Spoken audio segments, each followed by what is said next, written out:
नमस्कार मित्रों, मैं हूं आशीष शर्मा और आप देख रहे हैं वन देश पर। आज मैं आपको एक ऐसी कहानी बताने जा रहा हूं जो हमारे लोकतंत्र की आत्मा पर सीधा हमला है। जी हाँ, कर्नाटक की आनंद विधानसभा सीट, एक नाम जो आज पूरे देश को याद हो गया है। जब से राहुल गांधी ने प्रेस कॉन्फ्रेंस की थी, तब से ये नाम हर किसी के जुबान पर है। लेकिन मित्रों, सच्चाई ये है कि राहुल गांधी ने सिर्फ उस बर्फ की टिप को दिखाया था जो दिखाई देता है। असली बर्फ का पहाड़ वो तो अभी पानी के अंदर छुपा है। आज आज मैं आपको बताऊंगा कि चुनाव आयोग कैसे रंगे हाथों पकड़ा गया है, कैसे सीआईडी की जांच को दबाया गया है, कैसे सबूतों को छुपाया गया और अब कैसे के नई एसआईटी बनी है जिसके आगे सभी के पसीने छूट रहे हैं। तो बने रहिए क्योंकि आज की कहानी आपको चौंका देगी। मित्रों, आइए पहले समझते हैं कि आनंद विधानसभा सीट पर क्या हुआ। 2023 में कर्नाटक विधानसभा चुनाव हुए थे। आनंद सीट पर मतदान हुआ था, लेकिन मतदान के बाद कुछ ऐसी घटनाएं हुई जिन्होंने लोकतंत्र की जड़ों को हिला दिया। वोटर लिस्ट के नाम गायब, डिजिटल रिकॉर्ड में छेड़छाड़ और सबसे चौंकाने वाली बात, 24 वोट डिलीट कर दिए गए। 2023 से ही कर्नाटक सीआईडी इस मामले की जांच कर रही थी, लेकिन जांच में एक बड़ी दिक्कत थी। चुनाव आयोग सबूत नहीं दे रहा। जो महत्वपूर्ण सबूत थे वो ज्ञानेश कुमार और उनकी टीम के पास दबे हुए थे। मित्रों, अब मैं आपको कुछ चिट्ठियां दिखाता हूं जो चुनाव आयोग के झूठ को नंगा कर देती हैं। जी हाँ, 6 सितंबर 2023 को चुनाव आयोग कहता है हमने सारे सबूत दे दिए, लेकिन 14 फरवरी 2025 वही चुनाव आयोग फिर से केंद्रीय चुनाव आयोग को चिट्ठी लिखता है। सीआईडी सबूत मांग रही है, दे दीजिए साहब, दे दीजिए। 14 मार्च 2025 फिर से चिट्ठी, फिर से वही बात। सवाल ये है, अगर 2023 में सारे सबूत दे दिए तो 2025 में फिर से क्यों मांग रहे हो? दोस्तों, उसके बाद राहुल गांधी की प्रेस कॉन्फ्रेंस 10 अगस्त 2025 को, एक वो ऐतिहासिक दिन। उन्होंने कहा चुनाव आयोग ने वोट चोरी की है। उन्होंने सबूत दिखाए, डॉक्यूमेंट दिखाए और चुनाव आयोग को कटघरे में खड़ा कर दिया। कानून में एक्शन हुए बहुत से। प्रेस कॉन्फ्रेंस के तुरंत बाद कर्नाटक सरकार ने क्या किया? सीआईडी जांच बंद कर दी। जी हाँ, वो जांच जो 2023 से चल रही थी वो एक दिन में बंद और उसकी जगह एसआईटी बना दी। मुख्यमंत्री सिद्धारमैया समझ गए थे कि अब सिर्फ पोल खुलने वाली नहीं है, बल्कि पूरी व्यवस्था का भंडाफोड़ होने वाला है। इसलिए उन्होंने बनाई एक एसआईटी। लेकिन कैसी एसआईटी? 3 आईपीएस, लेकिन तीनों को बहुत सोच समझकर चुना गया। ऐसे अफसर जिन्हें कोई प्रभावित नहीं कर सकता। मित्रों, अब मैं आपको बताता हूं उस आईपीएस अफसर के बारे में जिसका नाम सुनकर बड़े से बड़े नेता के पसीने छूट जाते हैं। जी हाँ, BK Singh, additional DP CID Karnataka.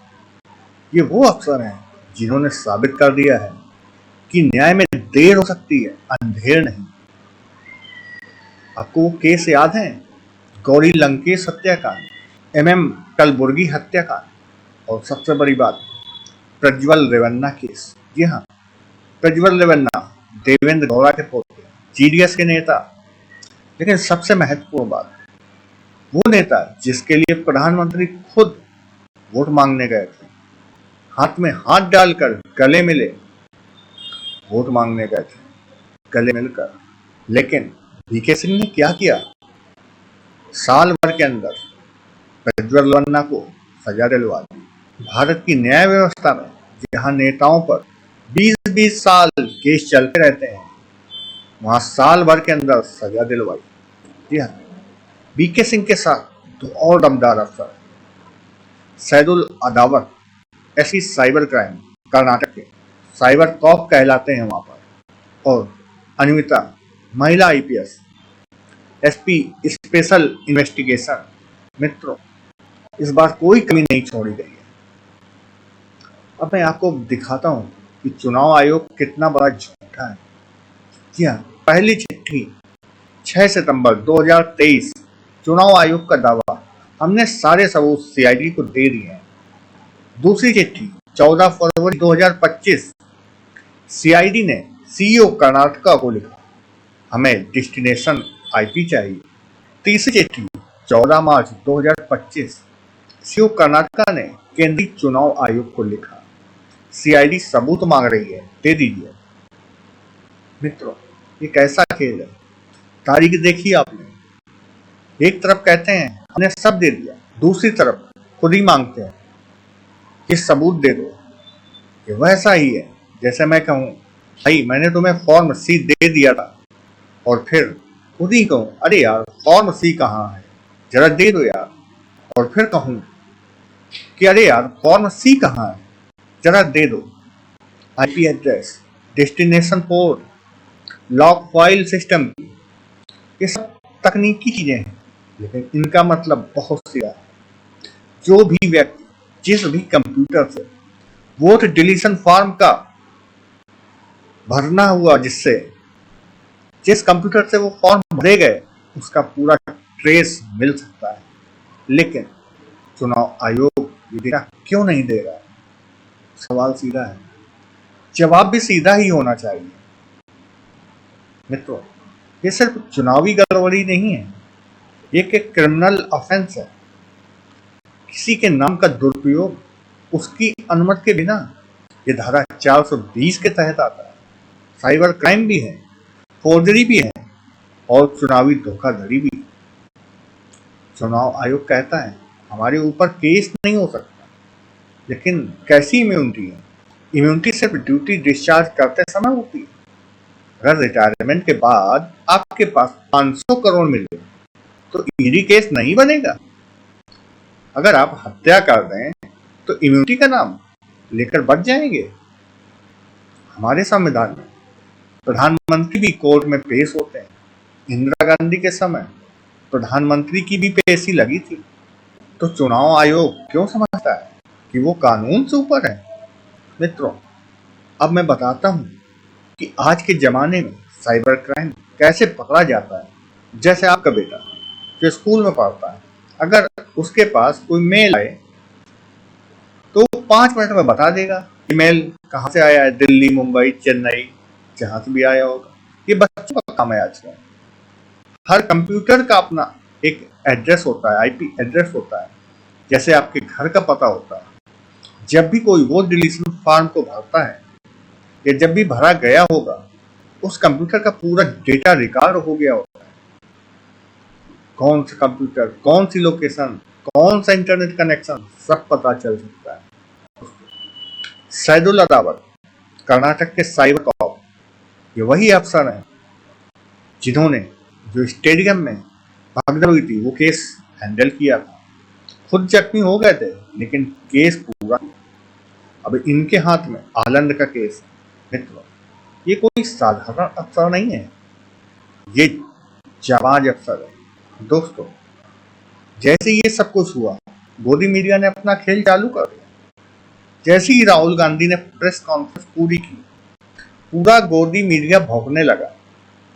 Rahul Gandhi का झूठ पकड़ा गया, कांग्रेस का झूठ पकड़ा गया, लेकिन जब चुनाव आयोग का झूठ पकड़ा गया तो सन्नाटा। उस पर चादर डालने का काम शुरू कर दिया इन लोगों ने।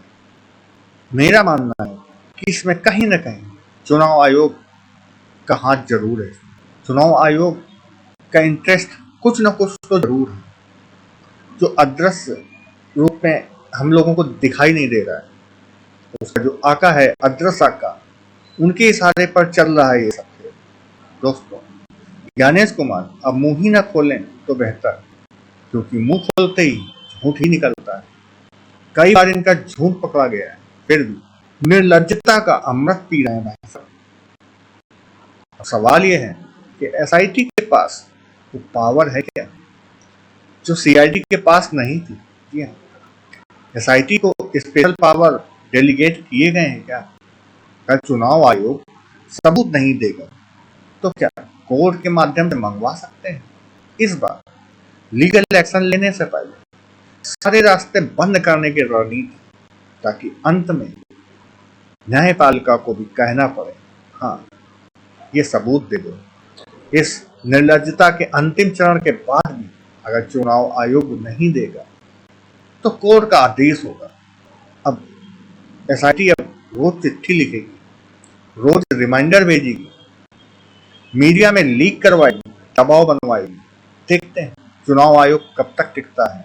दोस्तों, एक बुजुर्ग महिला, कर्नाटक की वोटर, उसका नाम इस्तेमाल करके 24 वोट डिलीट करने की कोशिश। किसने दिया अधिकार उस महिला का नाम इस्तेमाल करने का? कोई पावर ऑफ अटॉर्नी भी नहीं। यह तो पूरी तरह से 420 का केस है, फोर्जरी, साइबर क्राइम है। मित्रों, मैं आपको एक उदाहरण देता हूँ। जैसे आप बैंक में 100 रुपए जमा करने गए, उसमें से 10-20 रुपए के नकली नोट निकले, तो बैंक क्या करेगा? पुलिस को बुलाएगा, आपसे पूछेगा ये नकली नोट आपको किसने दिए? अगर आप कहें मैं नहीं बताऊंगा तो क्या होगा? या तो आप उस नकली नोट को छापते हैं या उस नेटवर्क का हिस्सा हैं, या फिर आपको बताना होगा कि ये नोट आपको मिला कहां से। क्राइम ऐसे ही पकड़ा जाता है। अगर बीच में एक आदमी कह दे मैं नहीं बताऊंगा तो जांच यहीं रुक जाएगी। और इसमें नहीं बताऊंगा वाला शख्स कौन है? चुनाव आयोग। अब चुनाव आयोग को तय करना है देना है या नहीं देना है। अगर नहीं देगा तो मामला कोर्ट में जाएगा और कोर्ट कहेगा भाई साहब ये तो आप चुनाव आयोग को मांग सकते थे। इस बार कम से कम इतना फुल प्रूफ केस बनाना है कि न्यायपालिका को भी 3 बार सोचना पड़े, क्योंकि ये क्रिमिनल ऑफेंस है, चुनाव आयोग की गलती नहीं है। ऐसा ना हो कि कोर्ट भी कह दे राष्ट्रहित में ये मामला गोपनीय रहेगा। राष्ट्रहित के नाम पर क्रिमिनल को भी बचाएंगे। जैसे किसी की डिग्री गोपनीय रहती है, वैसे ये भी मामला भी हो सकता है। देखना ही है कि एसआईटी का दबाव काम करता है या ऊपर वाले अदृश्य आका का दबाव काम करता है। दोस्तों, चुनाव आयोग अब कह सकता है साहब वो रिकॉर्ड हमने डिलीट कर दिया। पुराने जमाने में जैसे भ्रष्टाचार केस आते थे तो मंत्रालय में आग लग जाती थी, फाइलें जल जाती थी। अब डिजिटल युग में डिलीट कर देते हैं। सेम वही है, तब जलता था अब डिलीट होता है। लेकिन एक दिक्कत है डिलीट करने में, ऐप या पोर्टल पर जो डेटा होता है, जब से पोर्टल शुरू होता है तब से वो डेटा पूरा बना रहता है। जब तक वो पोर्टल डिलीट ना हो, तो पोर्टल तो अभी चल रहा है तो डेटा तो रहेगा। 15 साल पुराना डेटा भी उस पर होता है। और चुनाव आयोग इसलिए नहीं बच सकता क्योंकि वो डिलीशन का फॉर्म भले ही कोई और भरे, लेकिन वो डिलीट तो ईआरओ ही करता है। दोस्तों, यहाँ मीडिया का जो दोहरा चरित्र है उसको भी समझने की जरूरत है। गोदी मीडिया का काम सिर्फ भौंकना है क्या? जब कांग्रेस के खिलाफ कुछ हो तो पूरा शोर, जब चुनाव आयोग के खिलाफ सबूत आए तो बिल्कुल चुप्पी। दोस्तों, जनता की जागरूकता बढ़ रही है, भक्तों को छोड़ रही है।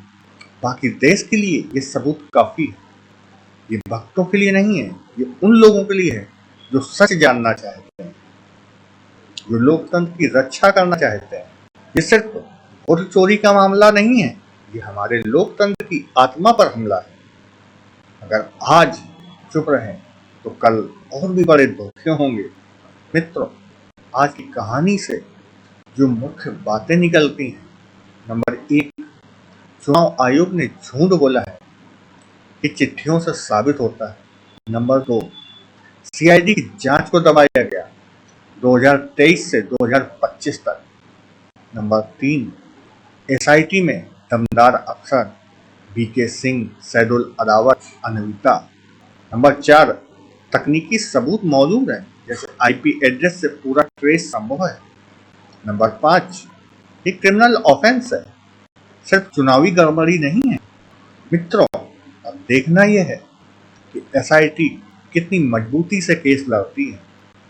क्या चुनाव आयोग दबाव में आकर सबूत देगा या फिर मामला कोर्ट तक जाएगा? मित्रों, आपसे सिर्फ इतना कहना चाहता हूँ, लोकतंत्र की रक्षा हमारी जिम्मेदारी है। इस वीडियो को ज्यादा से ज्यादा शेयर करें, लोगों को बताइए कि सच क्या है, और हाँ, कमेंट में बताइए आपको क्या लगता है, SIT सफल होगी या नहीं। मित्रों, दूध का दूध, पानी का पानी होने दीजिए। सच जरूर बाहर आएगा, चाहे कितनी भी कोशिश हो, सच को दबाया नहीं जा सकता। मैं हूं आशीष शर्मा, वन देशभक्त के साथ। जय हिंद, जय लोकतंत्र, नमस्कार।